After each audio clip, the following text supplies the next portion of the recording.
আল্লাহর দোহাই লাগে ভাই, আপনাদের পায়ে ধরে বলি ভাই, কেউ ভিডিওটা ধাক্কা দেন না, আমার কথাগুলি মনোযোগ সহকারে শোনেন ভাই। চিন্তা করে দেখেন তো, এই যে হাড্ডিগুলি, এই হাড্ডিগুলি দেখে কি চেনা যায় এটা কোনো পুরুষ মানুষের হাড্ডি বা কোনো মহিলা মানুষের হাড্ডি? দেখেন এই হাড্ডিগুলি দেখে কি চেনা যায় এটা কোনো ধনী লোকের হাড্ডি বা গরিব লোকের হাড্ডি বা এরকম কোনো পাওয়ারফুল ক্ষমতাশীলের হাড্ডি? কিসের এত অহংকার, কিসের এত বড়াইগিরি আমরা দেখাই ভাই? কিছু হলে গরিবের উপর অত্যাচার করি, জুলুম করি, তাদের গায়ে আমরা হাত তুলি।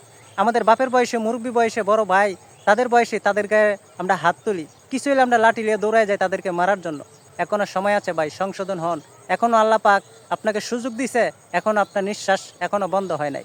কবরে কাফনে কাপড় পচার আগেই আমাদের শরীরের দেহ, গোস্ত, মাংস সব পচে গলে শেষ হয়ে যাবে, হাড্ডিগুলো এইভাবে পড়ে থাকবে। এ আল্লাহ, তোমার যে বান্দা এই ভিডিওটা দেখে শেয়ার করে দিবে, তাদের বাবা মা যদি বেঁচে থাকে দীর্ঘ হায়াত দান করো, নেক হায়াত দান করো।